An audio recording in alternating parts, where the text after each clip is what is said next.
श्री शिवाय नमस्तुभ्यम। जय श्री राधे, हरे कृष्णा। प्रिय श्रोताओं, आज के इस वीडियो में आप श्रवण करेंगे फागुन मास महात्म्य का 17वां अध्याय। एक समय की बात है, एक दिन भगवान विष्णु शिव जी से मिलने के लिए कैलाश पर्वत पर पहुँचे। उनके साथ उनके वाहन गरुड़ जी भी थे। विष्णु जी ने गरुड़ को कैलाश पर्वत के बाहर ही इंतजार करने के लिए कहा और शिव जी से मिलने के लिए चले गए। गरुड़ जी बाहर अकेले थे और इस एकांत समय में वो कैलाश की खूबसूरती को निहार रहे थे और कुछ सोच ही रहे थे कि तभी उनकी नजर एक छोटे से पक्षी पर पड़ी जो कि वहाँ एक चोटी पर बैठा था। पक्षी को देखकर गरुड़ जी ने सोचा कि ये रचना कितनी अद्भुत है। जिसने इन ऊंचे पहाड़ों को बनाया है उसने इस छोटे पक्षी को भी बनाया है और दोनों ही समान रूप से अद्भुत लगते हैं। तभी मृत्यु के देवता यम, जो भैंसे पर सवार होकर शिव जी से मिलने के इरादे से वहां से गुजर रहे थे, जैसे ही यम कैलाश की ओर आए उनकी नजर उस पक्षी पर पड़ी और कुछ क्षण उसको ध्यान से देखने के बाद फिर वो शिव जी से मिलने के लिए अंदर चले गए। यम को मृत्यु के देवता माना जाता है, इसलिए गरुड़ को लगा कि अगर यम ने इस पक्षी को ध्यान से देखा है तो मतलब इसकी मृत्यु अब आ गई है। अब कुछ ही देर में यम बाहर आएंगे और इस पक्षी की आत्मा को अपने साथ ले जाएंगे। गरुड़ को उस पक्षी पर दया आ गई और उसे यम से बचाने के लिए गरुड़ ने उस छोटे से पक्षी को अपने शक्तिशाली पंजे में पकड़ा और कैलाश से हजारों मील दूर एक जंगल में ले गए और एक नाले के पास चट्टान पर उस पक्षी को छोड़ आए। उन्हें लगा कि अगर पक्षी कैलाश पर होगा ही नहीं तो यम उसे कैसे ले जाएंगे। इसके बाद गरुड़ कैलाश लौट आए। इतनी देर में यम अंदर से निकले और गरुड़ को नमस्कार किया तो गरुड़ बोल उठे कि यम देवता, आपसे एक सवाल पूछूं? यम ने कहा कि पूछिए। तो गरुड़ जी बोले कि अंदर जाते समय आपने एक पक्षी को देखा और एक पल के लिए आप चिंतित हो गए, ऐसा क्यों? यम ने उत्तर दिया कि हाँ, जब मेरी नजर उस छोटे पक्षी पर पड़ी तो मैंने देखा कि वो कुछ ही मिनटों में मर जाएगा। उसे यहाँ से बहुत दूर एक जंगल में एक नाले के पास एक अजगर ने निगल लिया है। मुझे आश्चर्य हुआ कि ये छोटा पक्षी कैसे इतने कम समय में अपने भाग्य से अलग होकर हजारों मील की दूरी तय कर लेगा। फिर मैं भूल गया, निश्चित रूप से ये किसी तरह हुआ होगा। ये कहकर यम मुस्कुराए और चले गए। यम की ये बात सुनकर गरुड़ जी को एहसास हुआ कि वो नियति बदलने की सोच रहे थे और खुद नियति का हिस्सा बन गए। इसलिए कहा जाता है कि मृत्यु एक अटल सत्य है जिसे कोई नहीं टाल सकता और हर किसी के अपने कर्म होते हैं जिसमें हस्तक्षेप नहीं करना चाहिए। अब सुनिए आज का अध्याय। ऋषि बोले, हे सूत जी, आप व्यास जी की कृपा से सब कुछ जानते हैं, कोई भी बात आपसे छुपा नहीं है, इसलिए हम लोग आपसे पूछते हैं। आपने पूर्व में कहा था कि लोक में सभी जगह शिवलिंग की पूजा होती है। क्या वो लिंग होने के कारण ही पूजित है अथवा अन्य कोई कारण है? शिव वल्लभा पार्वती लोक में बाणलिंग रूपा कही जाती हैं। हे सूत जी, इसका क्या कारण है?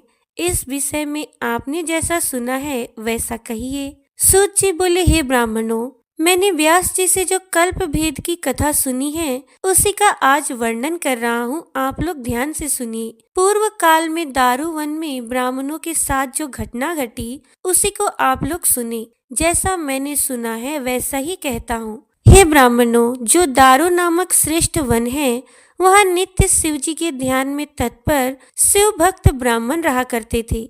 हे मुनीश्वरों, वे तीनों कालों में सदा शिव जी की पूजा करते थे और नाना प्रकार के स्तोत्रों से उनकी स्तुति किया करते थे। शिव ध्यान में मग्न रहने वाले वे शिव भक्त श्रेष्ठ ब्राह्मण किसी समय समिधा लेने के लिए वन में गए हुए थे। इसी बीच उन लोगों की परीक्षा लेने हेतु साक्षात नील लोहित भगवान शंकर विकट रूप धारण करके वहां आए। वे दिगंबर भस्म रूप भूषण से विभूषित तथा महातेजस्वी भगवान शंकर हाथ में तेजोमय लिंग को धारण कर विचित्र लीला करने लगे। मन से उन वनवासियों का कल्याण करने के लिए भक्तों से प्रेम करने वाले वे शिव स्वयं प्रेम पूर्वक उस वन में गए उन्हें देखकर ऋषि पत्नियां अत्यंत भयभीत हो गई और अन्य स्त्रियां बिहल तथा आश्चर्यचकित होकर वहीं चली आई। कुछ स्त्रियों ने परस्पर हाथ पकड़कर आलिंगन किया। कुछ स्त्रियां आपस में आलिंगन करने के कारण अत्यंत मोह बिहल हो गई। इसी समय सभी ऋषिवर वन से समिधा लेकर आ गए और वे इस आचरण को देखकर उसे समझ नहीं सके और दुखित तथा क्रोध से व्याकुल हो गए। तब शिवजी की माया से मोहित हुए समस्त ऋषिगण दुखित हो आपस में कहने लगे, ये कौन है?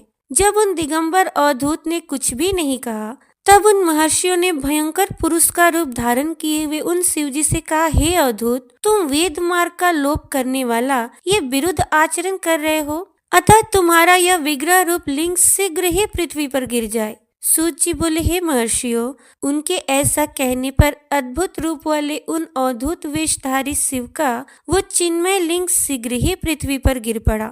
अग्नि तुल्य उस महेश्वर लिंग ने सामने स्थित सभी वस्तुओं को जला डाला और इतना ही नहीं, वो फैलकर जहां जहां जाता सब कुछ भस्म कर देता। वो पाताल में तथा स्वर्ग में भी वैसे ही गया। वो पृथ्वी पर सर्वत्र गया और कहीं भी स्थिर न रहा। सारे लोग व्याकुल हो उठे और वे ऋषिगण अत्यंत दुखित हो गए। देवता और ऋषियों में किसी को भी अपना कल्याण दिखाई न पड़ा। जिन देवता और ऋषियों ने शिव जी को नहीं पहचाना, वे सभी दुखित हो आपस में मिलकर ब्रह्मा जी की शरण में गए। हे ब्राह्मणों, वहां जाकर उन सभी ने ब्रह्मा को प्रणाम तथा स्तुति कर सृष्टिकर्ता ब्रह्मा से सारा वृत्तांत बताया। तब ब्रह्मा जी उनका वचन सुनकर उन श्रेष्ठ ऋषियों को शिव की माया से मोहित जानकर सदा शिव को नमस्कार करके कहने लगे, हे ब्राह्मणों, आप लोग ज्ञानी होकर भी निंदित कर्म कर रहे हैं, तो यदि अज्ञानी लोग ऐसा करें तो फिर क्या कहा जाए? इस प्रकार सदाशिव से विरोध करके भला कौन कल्याण की कामना कर सकता है? यदि कोई मध्याह्न काल में आए हुए अतिथि का सत्कार नहीं करता, तो वो अतिथि उसका सारा पुण्य लेकर और अपना सारा पाप देकर उसको चला जाता है। फिर शिव जी के विषय में तो कहना ही क्या। अतः जब तक ये शिवलिंग स्थिर नहीं होता, तब तक तीनों लोकों में कहीं भी लोगों का कल्याण नहीं हो सकता है। मैं ये सत्य कहता हूँ। हे ऋषियों, अब आप लोग मन से विचार करें और ऐसा उपाय करें जिससे शिवलिंग की स्थिरता हो जाए। सूत जी बोले, ब्रह्मा के द्वारा इस प्रकार कहे जाने पर ऋषियों ने उन्हें प्रणाम करके कहा, हे ब्राह्मण, अब हम लोगों को क्या करना चाहिए? आप उस कार्य के लिए आज्ञा प्रदान कीजिए। तब उन मुनीश्वरों के द्वारा इस प्रकार कहे जाने पर सर्वलोक पितामह ब्रह्मा जी ने उन मुनीश्वरों से स्वयं कहा, हे देवताओं, आप लोग देवी पार्वती की आराधना करके उन शिवा से प्रार्थना कीजिए। यदि वे योनि पीठात्मक रूप धारण कर ले तो वह शिवलिंग स्थिर हो जाएगा।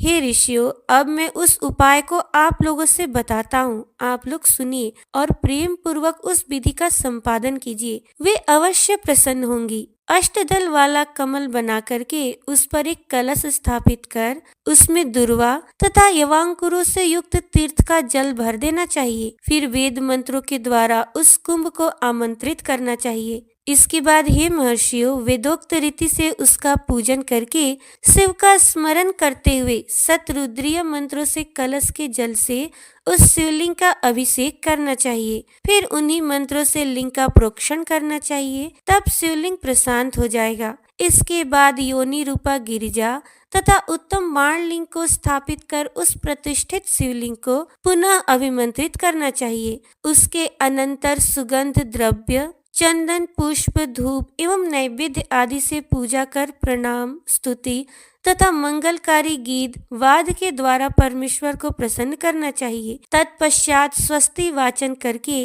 जय शब्द का उच्चारण करना चाहिए और प्रार्थना करना चाहिए कि हे देवेश, हे संसार को प्रसन्न करने वाले, आप हम पर प्रसन्न होइए। आप ही संसार के कर्ता, पालन करने वाले एवं संहार करने वाले तथा पूर्णतः विनाश रहित हैं। आप इस जगत के आदि, जगत के कारण एवं जगत के आत्म स्वरूप भी हैं। हे महेश्वर, आप शांत हो जाएं और संपूर्ण जगत का पालन करें। हे ऋषियों, इस प्रकार का अनुष्ठान करने पर शिवलिंग अवश्य स्थिर हो जाएगा।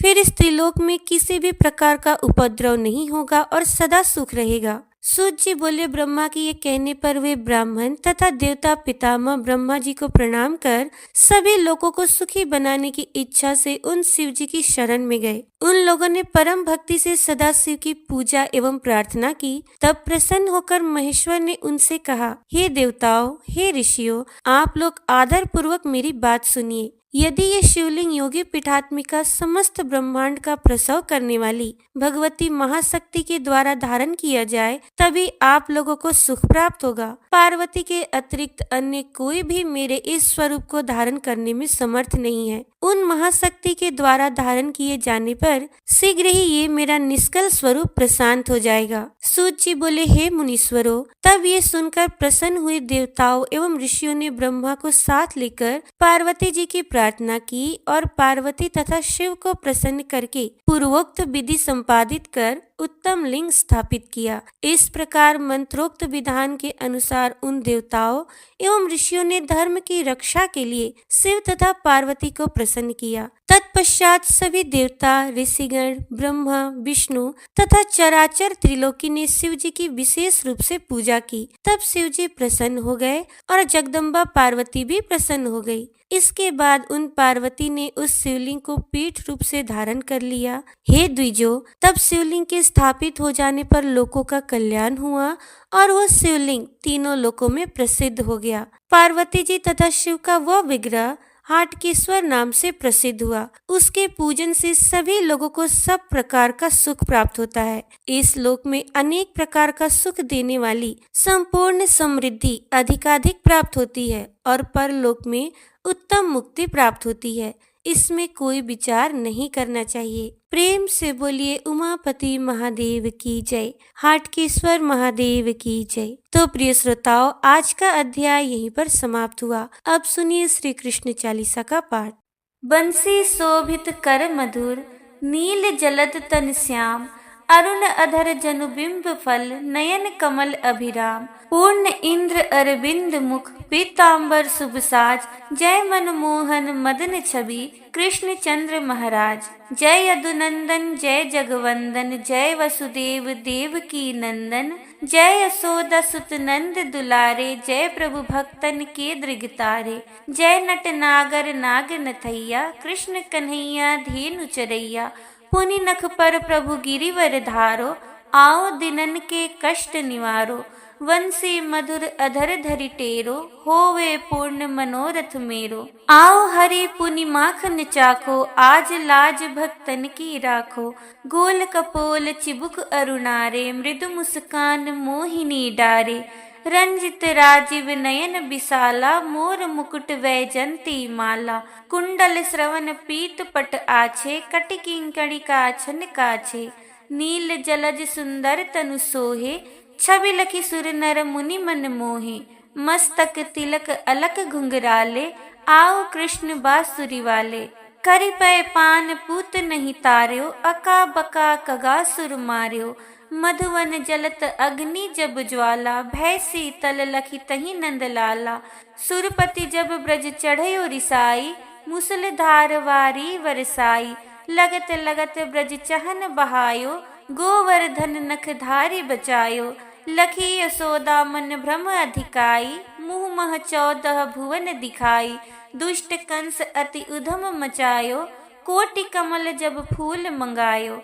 नाथि काल यही तब तुम लीनी, चरण चिन्ह दय निर्भय कीन्ही। करि गोपिन संग रास बिलासा, सबकी पूर्ण करि अभिलाषा। केतिक महा असुर संघार्यो, कंस ही केस पकड़ि दे मार्यो। मात पिता की बंदी छुड़ाई, उग्र सेन कह राज दिलाई। मही से मृतक छहो सुत लायो, मातु देव की शोक मिटायो। भौमासुर मुर दैत्य संघारी, लाए 10 सहस कुमारी। दय भीम ही तृण चिर सहारा, जरा सिंधु राक्षस कह मारा। असुर बकासुर आदिक मार्यो, भक्तन के तब कष्ट निवार्यो। दीन सुदामा के दुख टार्यो, तंदुल 3 मूठ मुख डार्यो। प्रेम के साग विदुर घर मांगे, दुर्योधन के मेवा त्यागे। लखी प्रेम की महिमा भारी, ऐसे श्याम दीन हितकारी।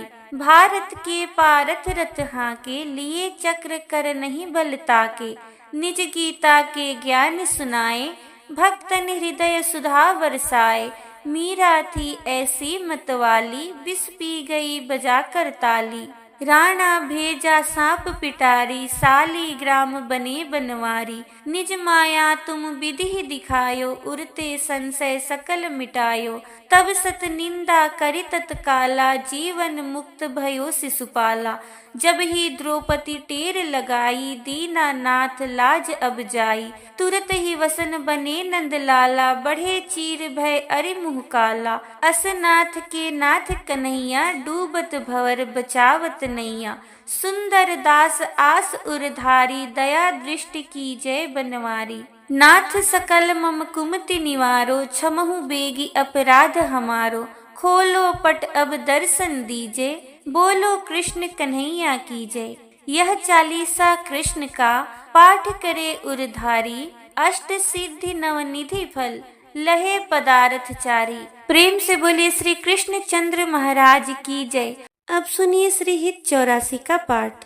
बनी श्री राधा मोहन की जोरी, इंद्र नील मणि श्याम मनोहर, सात कुंभ तनु गोरी। भाल विशाल तिलक हरी, कामिनी चिकुर चंद्र बिचरोरी। गजनायक प्रभु चाल गयंदनी, गति वृषभानु किशोरी। नील निचोल जुवति मोहन, पट पित अरुण सिर खोरी। जय श्री हित हरिवंश रसिक राधापति, सुरत रंग में बोरी। आजु नागरी किशोर भावती, विचित्र जोर। कहाँ कहूँ अंग अंग परम माधुरी। करत केली कंठ मेली, बाहुदंड गंड गंड। परस सरस रास लास मंडली जूरी। श्याम सुंदरी बिहार, बांसुरी मृदंग तार। मधुर घोष नुपुरादि किंकिनी चूरी। जय श्री देखत हरिवंश आली, निरतनी सुदंग चाल। वारी फेर देत प्राण देह सो दूरी। मंजुल कल कुंज देश, राधा हरि विशद वेश।